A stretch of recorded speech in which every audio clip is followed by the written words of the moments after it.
E aí pessoal, depois de 6 meses, nós estamos aqui de volta com as nossas aulas. Eu sou o Franklin Torres e antes de mais nada, curte aí o vídeo, assina o canal e compartilha para os seus amigos.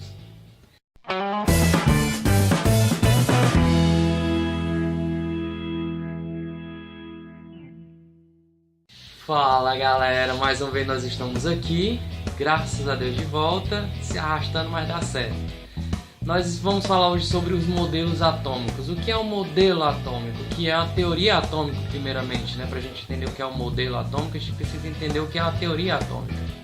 Bem, a teoria atômica ela surgiu há 2.500 anos atrás, no século V a.C., com uma escola filosófica chamada os atomistas, principalmente nas figuras do Demócrito e do Leucipo, certo? Que eram mestre e discípulo. Eles pensavam o seguinte: olha, a matéria, se eu pegar qualquer objeto da natureza e eu não for dividindo, primeiro em 2, 4 e assim sucessivamente, chegaria um momento em que eu não conseguiria mais dividir a matéria, certo? Ela não é divisível infinitamente. Em determinado momento eu não vou conseguir mais dividir essa matéria. E essa partícula indivisível, os gregos chamaram de átomo. É uma partícula de negação. Tomo, parte em grego, ou seja, aquilo que não pode ser dividido, certo? Então essa ideia de átomo já surgiu há 2.500 anos atrás.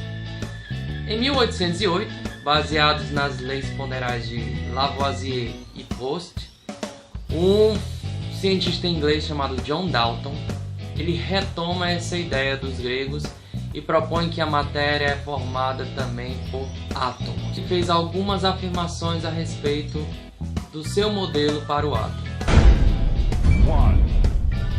A matéria é formada por partículas indivisíveis e maciças, chamadas de átomos. Os átomos que possuem a mesma propriedade, eles são um conjunto que forma um elemento químico. Elementos diferentes, eles são constituídos por átomos com propriedades diferentes. E por fim, as reações químicas, elas são rearranjos, seja separação, seja ligação de partículas que são chamadas os átomos. Bem, John Dalton ele afirmava que essas partículas eram neutras. No entanto, no final do século XIX, um cientista chamado Joseph Thomson, ele resolveu acrescentar a energia elétrica nos seus experimentos. E aí ele observou uma coisa bem interessante. Ele construiu um experimento, certo? Vai ficar a figurinha aí mostrando. Na década de 1890, muitos cientistas foram apanhados pelo estudo da radiação, a emissão e transmissão de energia através do espaço na forma de ondas. A informação obtida com essa investigação contribuiu grandemente para a compreensão da estrutura atômica.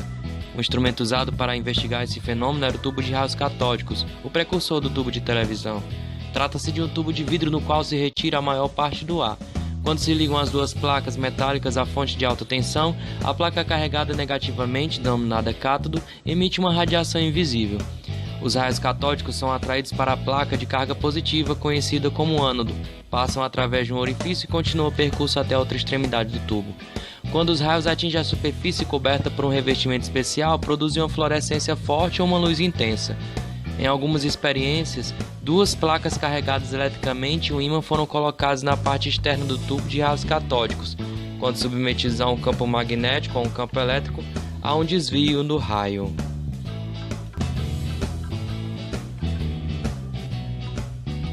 Diante de tudo isso, ele concluiu o seguinte: bem, eu tenho uma partícula carregada negativamente no átomo, isso eu observei experimentalmente.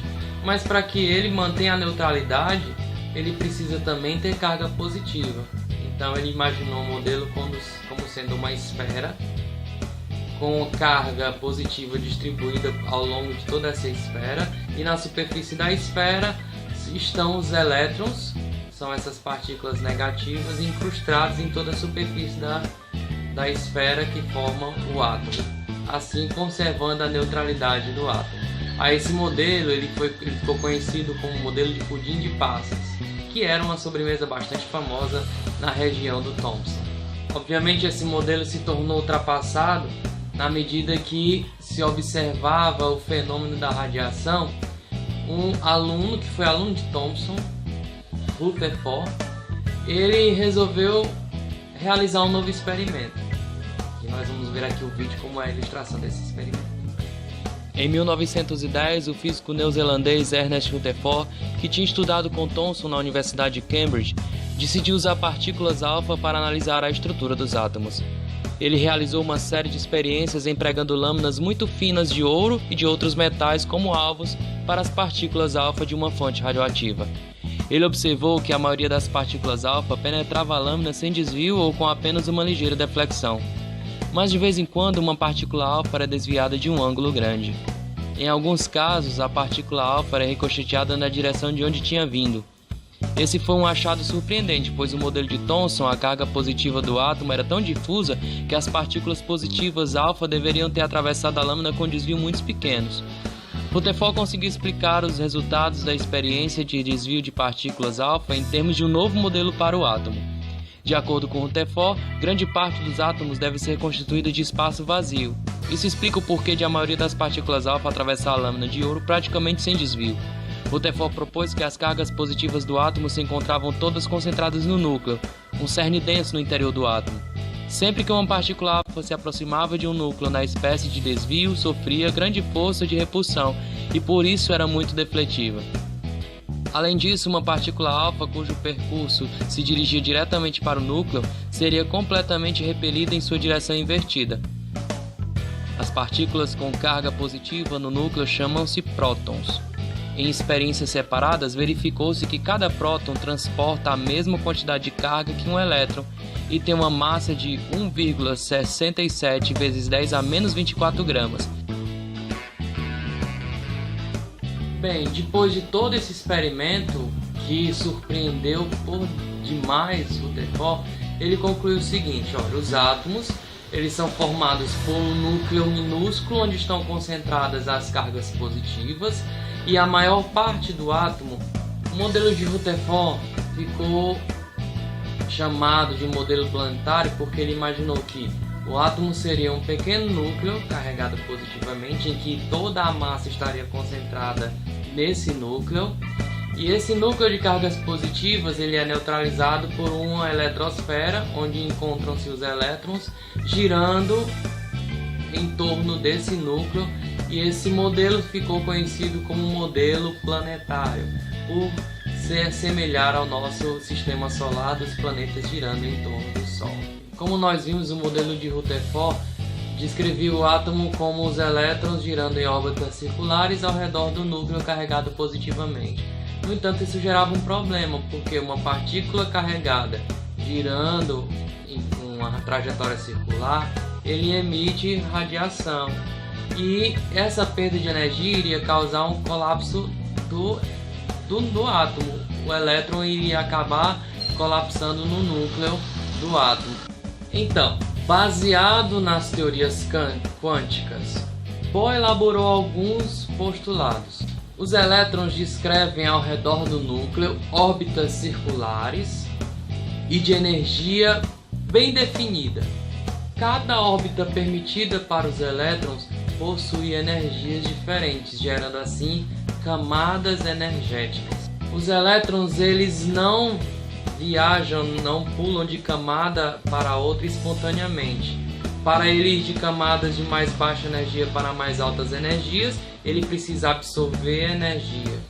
E quando ele retorna de uma camada mais alta para uma camada mais baixa, ele emite essa energia. Essa energia emitida pelo elétron quando ele volta para o seu estado fundamental, ele emite ou luz ou calor. Mas esse modelo de Rutherford e de Bohr, ele não explica tudo. Ele não explica por que os elétrons mantêm uma energia constante. O modelo diz que ele descreve uma órbita circular ou elíptica, quando na realidade não é isso que acontece no átomo. Embora com todos esses problemas no átomo, esse ainda é o grande modelo que é ensinado no ensino médio e que resolve e serve para explicar várias coisas que que a gente acaba entendendo como funcionam as reações químicas e a natureza da matéria. Então a gente fica por aqui, esses são os nossos modelos. Eu vou deixar links aqui para você estudar mais a respeito disso. E fiquem com Deus e até mais. Say my name.